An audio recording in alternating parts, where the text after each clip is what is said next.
বেনামাজিদের রোজা রাখা হচ্ছে হিন্দুদের উপবাসের সমান। সালাত নাই তো কিছুই নাই। আমাদের প্রথমে বুঝতে হবে যে সিয়ামের চেয়ে সালাত অনেক গুরুত্বপূর্ণ ইবাদত। নামাজ না পড়ে রোজা রাখা মানে হলো যে তিনি লুঙ্গি না পরে আপনার গেঞ্জি পরার জন্য অস্থির হয়ে উঠেছেন। ব্যাপারটা এরকম হয়ে যাবে। কারণ বেনামাজির সিয়াম তো দূরের কথা, কোনো ইবাদত কবুল হয় না।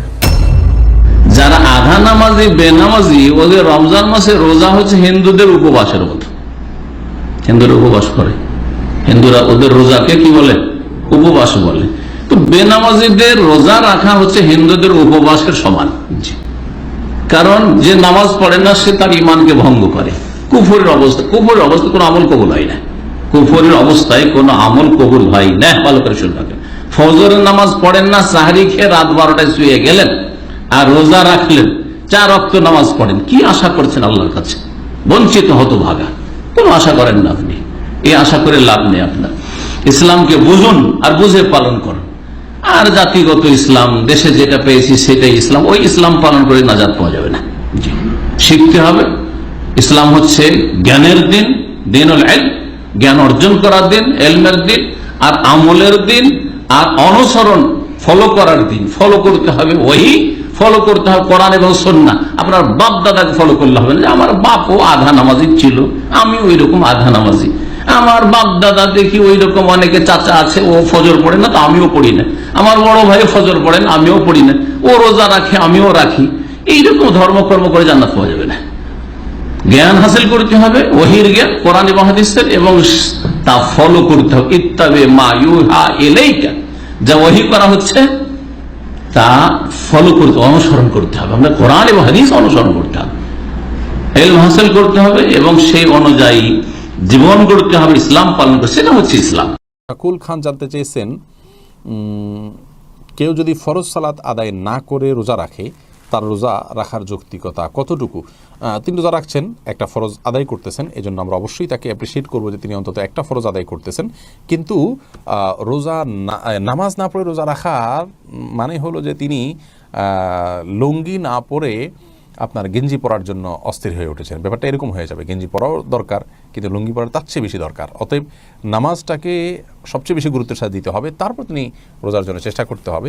নামাজ না পড়ে রোজা রাখা, এটা হলো নামাজের গুরুত্ব বা সালাতের গুরুত্ব না বোঝার কারণে। আল্লাহ তাআলা আমাদের ভাইকে, এই যে রমজান মাস আসতেছে, এই জন্য নামাজের কথাটা অত্যন্ত গুরুত্বপূর্ণ ছিল। যে কথাটা আমি আপনাকে বলে দিই, আপনি কষ্ট করে সারাদিন সিয়াম পালন করবেন, কিন্তু বেনামাজি জেনে নেন আপনি সারাদিন শুধু কষ্টই পাবেন, সন্ধ্যার পরে আপনার একটাও নেকি লেখা হবে না। কারণ বেনামাজির সিয়াম তো দূরের কথা, কোনো ইবাদত কবুল হয় না, কোনো ইবাদত কবুল হবে না। এটা তো দুনিয়া তো হয় না। আপনাদের মন খারাপ মনে হচ্ছে কেন? মন খারাপ না, আপনার নামাজ বিহীন আপনার ইবাদত কবুল হবে না, আপনার মন খারাপ হওয়ার কথা না? বলে কি আমার তো মন খারাপ হবে, এত ইবাদত করি, আমার নামাজ না পড়লে যদি সব নষ্ট হয়ে যায়, আপনার মন খারাপ হওয়ার কথা না? যদি মন খারাপ হয় তাহলে আপনি নামাজ পড়েন। রাসূল সাল্লাল্লাহু আলাইহি ওয়াসাল্লাম বলছেন, ইন্না আউওয়ালা মা ইউহাসাবু বিহিল আবদু ইয়াউমাল কিয়ামাতি মিন আমালিহি সালাতুহু। কিয়ামতের মাঠে একজন বান্দার কাছ থেকে সর্বপ্রথম তার আমলের যে হিসাব নেওয়া হবে, রাসূল বলছেন সেই হিসাবটা হবে তার নামাজের। আউওয়ালা মা ইউহাসাবু, প্রথম তার হিসাব নেওয়া হবে নামাজের।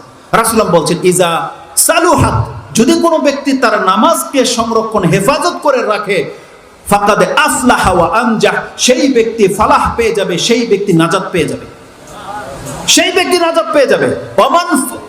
ওয়ামান ফাসাদাত, আর যেই ব্যক্তি তার নামাজকে ধ্বংস করেছে, ফাকাদে খাবা ওয়া খাসিরা, সেই ব্যক্তি ধ্বংস হবে এবং নিজেকে সে লাঞ্ছিত করে ছেড়ে দিল।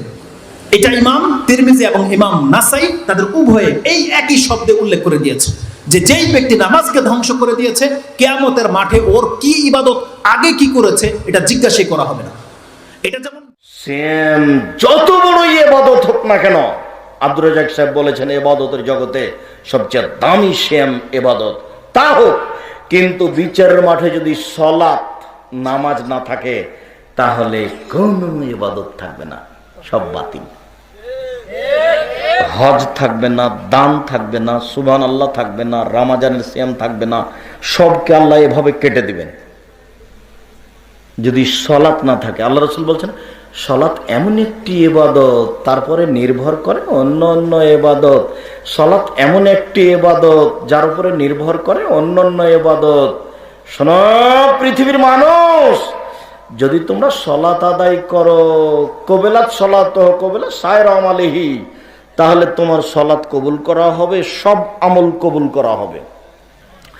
অইন রুদ্দাত আলাইহি সালাতুহু, আর যদি সালাত তোমার উপরে প্রত্যাখ্যান করা হয়, বিচারের মাঠে যদি তোমার সালাত না থাকে, তাহলে রুদ্দাত আলাইহি সায়রা আমালিহি, সব আমল তোমার উপরে নিক্ষেপ করা হবে, যাও তোমার কিছুই নেই।